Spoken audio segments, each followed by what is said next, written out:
Let's be honest. The gun industry loves hype. If it's not a Gucci Glock wrapped in Cerakote with a $2,000 price tag and a laser-engraved Punisher skull, it barely makes it past page 3 on your feed. But in 2025, there are some real gems getting buried under the influencer noise. And today, I'm dragging them out into the light. These are the guns that won't show up in every tactical YouTuber's thumbnail, but they damn well should.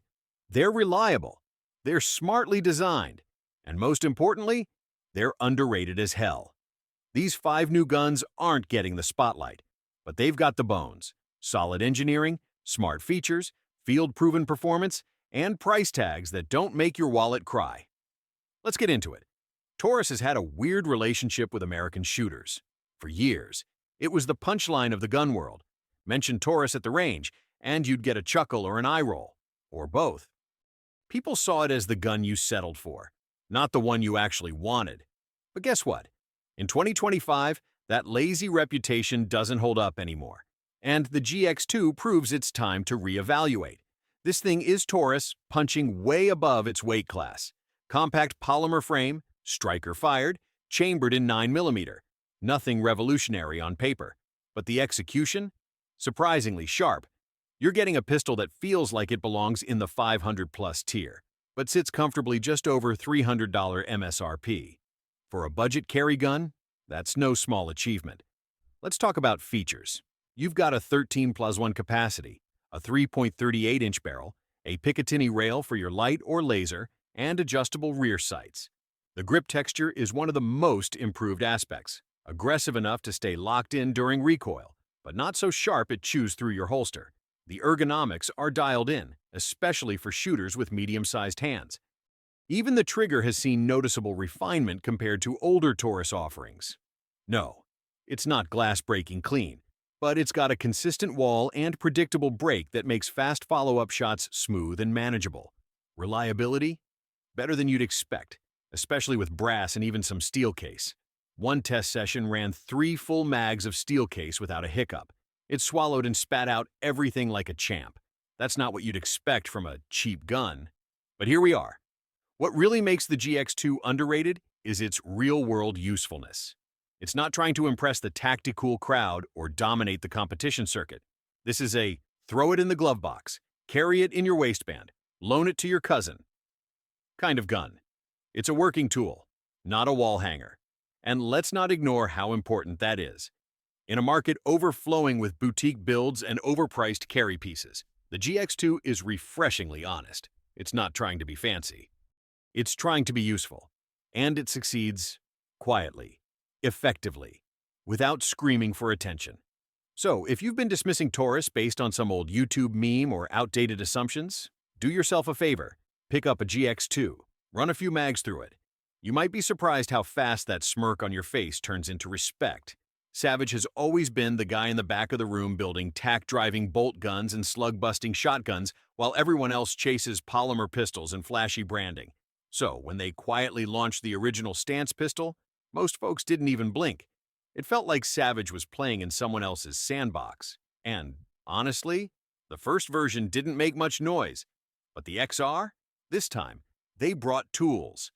The Savage Stance XR is a micro-compact 9mm with a feature list that would make bigger names sweat. You're getting 13+1 capacity, a redesigned frame with enhanced grip texture, tritium night sight options, and it's optic-ready straight out of the box. All that packed into a platform that easily disappears inside a waistband and costs well under $600? That's more than decent. That's dangerous. What makes this pistol underrated isn't just its features, it's the bias. The logo on the slide says Savage, and that immediately triggers the assumption that it's just a rifle company dabbling in handguns. A side project? A novelty? But anyone who's actually spent time with the XR knows this is a proper concealed carry gun with real teeth. Out at the range, the XR handles like a pistol designed by people who actually shoot. The grip angle is natural, and it points fast. The trigger won't win awards, but it resets with authority and keeps your rhythm clean. The frame is lightweight but sturdy, and the recoil management is surprisingly forgiving for such a small package. It doesn't feel squirrely in the hand, even during fast strings. And let's talk carry comfort. The slim profile and rounded edges make this one of the easiest micro-compacts to appendix carry without feeling like you're smuggling a brick. Holster compatibility is solid, and thanks to its straightforward design, you won't need a YouTube tutorial just to swap a red dot. What you've got here is a pistol that looks modest on the shelf but feels far more serious once you get behind the sights. It's not shouting to be noticed, which is exactly why most people overlook it. But behind that humble exterior is a solid, do-the-job workhorse that's ready to compete with anything in the class. If this pistol had a different logo, it'd already be back-ordered. For now, that bias works in your favor. Pick one up before everyone else figures it out. Another Beretta 92? That's what most folks thought when the GTS hit the radar. It was hard not to roll your eyes. The M9 platform has been around since Top Gun was still in theaters. Surely, Beretta had milked every possible variation of this frame. Then, the GTS showed up. And in typical Italian fashion, it didn't ask for attention. It earned it. The 92 GTS isn't just a lazy parts bin remix. It's a recalibrated modern take on the classic full-size 9mm, with changes that actually matter to people who shoot. First off, it ditches the traditional slide-mounted safety in favor of a G-style decocker-only system. That alone is enough to win over shooters who hated the old lever placement. No more fumbling, no more accidental safeties mid-drill. Then there's the frame, aluminum alloy, noticeably lighter, with improved checkering and an undercut trigger guard that finally gives the middle finger to slide bite. It balances better than its predecessors. And if you've ever run a long session with a standard 92, you'll feel the difference before you finish your second mag. The trigger is where it gets sneaky. It's still a traditional DASA, but the break is crisp and consistent, especially in single action. The double action pull is smoother than it has any right to be. Not match grade, but definitely tuned for serious work. If you know the 92 platform, this one feels like it's been professionally cleaned up without the Cerakote and drama. Now, to the underrated part. This pistol isn't being hyped at all. It's not flashy. It's not influencer approved. Glock kids don't care because it's not striker fired. And 2011 fanboys are too busy arguing about magwell geometry. That leaves the GTS floating under the radar, exactly where it thrives. Here's the kicker. For shooters who grew up on plastic pistols and only saw the 92 as a dated duty gun, the GTS hits like a plot twist. It's fast, flat, and predictable. Perfect for those who appreciate the confidence that comes from hammer-fired triggers, full-length rails, and old-school mechanics, with just enough modern touch to keep up in today's landscape. In a market obsessed with reinventing the wheel, Beretta quietly improved it. The 92 GTS isn't a headline grabber. It's the kind of gun that earns respect the old-fashioned way, at the range, one mag at a time. You don't buy it to follow trends. You buy it because you know what a real service pistol feels like, and you're tired of pretending that polymer is always better. Stoeger doesn't make noise. It just makes guns. The STR9 Combat SX is no exception. A pistol that sneaks past most gun counters like a stray dog in a Gucci kennel. Nobody's bragging about owning one. Nobody's posting group shots with it next to their $300 stipple job. But that silence? It's hiding something dangerous. On paper, the STR9 Combat SX looks like it wandered in from a much higher price tier. This is a full-size, striker-fired 9mm built for performance. Not applause. You get a threaded barrel, optic-ready slide, 20-round magazines, interchangeable backstraps, adjustable fiber optic sights, extended controls, and even ambidextrous slide releases. Stoeger checked off nearly every tactical wish list item, then slapped on a price tag under $700. That's not value.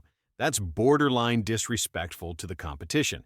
Grip texture is sharp enough to matter, slide serrations are deep and purposeful, and the overall fit and finish are solid. It's not flashy. It's not refined.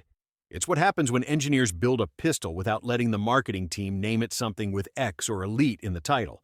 Range performance? Satisfying. Recoil impulse is soft for a gun its size, which means faster strings and tighter groups if you're doing your part. The trigger isn't a standout, but it's serviceable. Clean break, decent reset, and no slop in the take-up. It won't make anyone dump their shadow systems, but it'll absolutely outrun half the striker-fired crowd in real-world hands. The best part? This thing is ready to run suppressed or red dotted out of the box. No trips to the gunsmith, no aftermarket scavenger hunts. Just mount your dot, thread your can, and get to work. That's the kind of practicality Glock still charges you extra for, assuming you can even find the parts in stock. So why is it underrated? Simple. Brand blindness. Stoeger isn't sexy. It's not part of the cool kid club. It's a Beretta subsidiary, best known for budget shotguns and Turkish imports. People overlook it because it doesn't come with a reputation, but maybe that's the advantage. This isn't the pistol you brag about. This is the one that gets left in a range bag for months, then gets dragged out, beat on, dropped, and runs hard, and never quits. It's your second-string quarterback that plays like a starter and costs half as much. Nobody's writing odes to the STR9 Combat SX. But maybe they should be, because if performance mattered more than polish, this Italian workhorse would already be sitting at the head of the striker-fired table. Shotguns aren't supposed to be this flexible. That's what makes the PSA 570 such a problem for everyone else. This thing shows up like the quiet kid at school who suddenly bench presses a car in gym class. Nobody expected it. But now, it can't be ignored.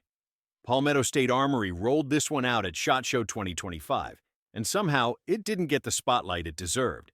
The big brands had their flashy booths, their operator demos, their six-figure marketing budgets. Meanwhile, PSA just tossed a modular semi-auto shotgun onto the table like it was no big deal. Spoiler, it's kind of a big deal.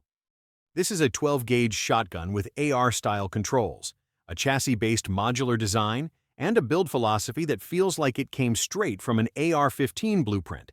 That's not just marketing. You get a buffer tube-style stock, threaded barrel, M-lock slots, Picatinny rail, and the ability to swap furniture with off-the-shelf AR parts. Basically, it's the Mr. Potato Head of shotguns. And that's a compliment. The 570 isn't chasing trap shooters or duck blinds. This is clearly aimed at home defense, three-gun competitors, and tinkerers who want to mod the hell out of everything they own. Its shoulders clean, controls are intuitive, and recoil feels surprisingly tame for a lightweight 12-gauge. There's just something satisfying about running a shotgun that looks like it could join a SWAT stack or a sci-fi video game, depending on how you dress it up. It cycles well with standard loads and doesn't choke on low-brass bulk stuff, which is more than can be said for some of the higher-end shotguns costing twice as much. Reliability with 2-3-4-inch shells has been consistent across initial testing, and field stripping it feels more like working on a carbine than a traditional tube-fed 870 clone. But here's where it really wins: price and potential. PSA's whole thing is delivering performance without pretense, and the 570 fits that perfectly. You're looking at a shotgun that's ready to run hard out of the box, but also ready to evolve with you. Add a red dot, toss on a light, change the grip, wrap the whole thing in camo duct tape if you want. It doesn't care.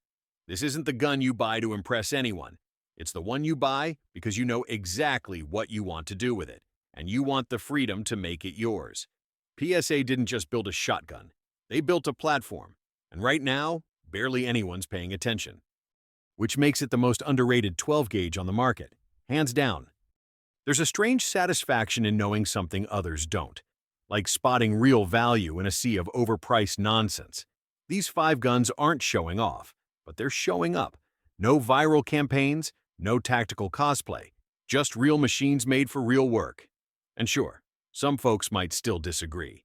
That's the beauty of this world. Even with specs on the table and rounds downrange, someone's always got a different take. Sometimes it's better, sometimes it's louder, but it always makes things more interesting. So sound off in the comments, disagree, debate, or drop your own underrated picks from 2025. That's how we all get sharper. The spotlight's overrated anyway, but a good conversation? That's priceless.